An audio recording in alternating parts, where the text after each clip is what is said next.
Les millions de l'économiste ressemblent aux années-lumière du physicien. Qu'est-ce alors que la durée de notre vie? Qu'est-ce alors qu'une pièce de 100 sous? J'ai idée que le jugement court grand risque à ce changement d'unité. Et pourtant, quoi de plus simple? Il n'est pas plus difficile de calculer sur des millions que sur des sous.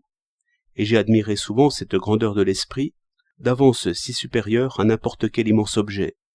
Ce mouvement d'orgueil est sain, mais il faut le suivre jusqu'à la modestie.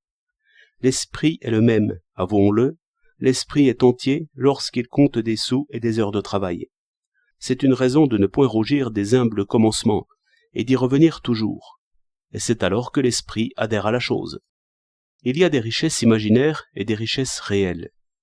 Si je roule en auto pour mon plaisir, j'use l'essence, l'huile, les pneus, les écrous, qui sont des richesses réelles.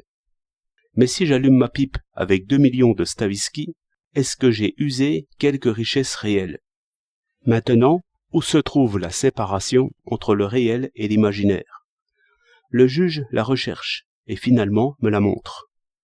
C'est l'escroc puni qui marque la séparation. Mais avant que l'escroc fût puni, avant qu'il fût même soupçonné, au temps où le signe était bon, y eut-il un temps où le signe était bon? Suffit-il qu'on y croie? Un litre d'essence ne demande point qu'on y croie. Il se transforme en travail, et même en une certaine quantité de travail, dont le résultat est que vous êtes maintenant dans les bois et sur la montagne.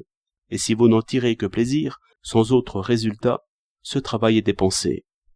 Il y a irréparablement un litre d'essence de moins sur la terre, et un peu de fumée de plus. En de tels exemples, je tiens la richesse dans mes mains, je la pèse, je la vois couler. Il ne me viendra pas à l'idée que ce travail dont j'ai profité est quelque chose qui ne coûte rien. Supposez que le pétrole nous soit donné indéfiniment. Il n'en est pas moins vrai que toutes les fois que je brûle un bidon d'essence, je consomme un certain travail d'extraction, de raffinage, de transport. Si ce travail s'arrête, le ravitaillement s'arrête, ma voiture s'arrête. Il faut que je loue des jambes, et dans ce cas-là, le travail me parle énergiquement. Les autres ne se fatiguent plus pour moi. Je me fatigue pour moi-même. Je me sers moi-même. Ici apparaît l'échange. Ici apparaît le prix, l'injuste prix, le juste prix. Un juste prix, si celui qui monte l'essence jusqu'à moi, par son travail, ne reçoit pas en échange un travail équivalent. Juste prix, si les métiers échangent leurs produits de façon qu'une heure d'homme vaille une heure d'homme. C'est alors que les comptes de l'esprit viennent buter sur quelque chose. Monnaie ou non, il faut que le travail que l'un fait pour l'autre lui soit rendu. Il faut que les métiers forment un cercle d'échange où tout s'engraine. Et c'est alors que l'on découvre de nouveau les axiomes premiers. Qui ne travaille point ne doit pas manger, et choses de ce genre. Ces axiomes ne plaisent pas à celui qui roule pour son plaisir, car où est la contrepartie? L'argent dissimule tout. On paye ce qui est demandé. La machine économique résout le problème, non sans mal, mais le mal se trouve séparé de l'injustice. Il est clair que le papier porte à son comble une illusion agréable, car on forme alors aisément l'idée que la richesse n'est pas strictement du travail, que la chance et la rencontre peuvent donner la richesse à l'un ou à l'autre, que chacun accepte cette convention, où l'on trouve au moins des espérances infinies, que le succès de la loterie sert à prouver que ceux qui travaillent acceptent très bien que la richesse soit donnée, et non gagnée.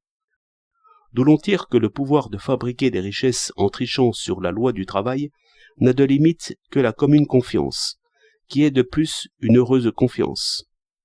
Sur ces axiomes, qui sont plutôt de politique que d'économique, s'appuie un art étrange de compter, où, en effet, l'unité peut bien être le million ou le milliard, sans la moindre goutte de sueur pour l'habile homme qui manie ces choses. Car 1 million au travail, c'est long, c'est lourd, c'est encombrant. Cela mange, cela dort, cela réclame.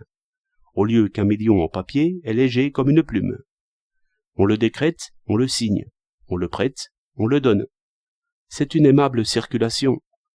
Au lieu que la circulation des travaux grince et crie. D'où nous nous habituons à cette folle idée qu'on peut se procurer de l'argent, et valable, sans un service équivalent, sans un travail équivalent. C'est rêver. Et de temps en temps, le porteur de fardeau nous heurte sans façon et nous réveille. Ce n'est que justice.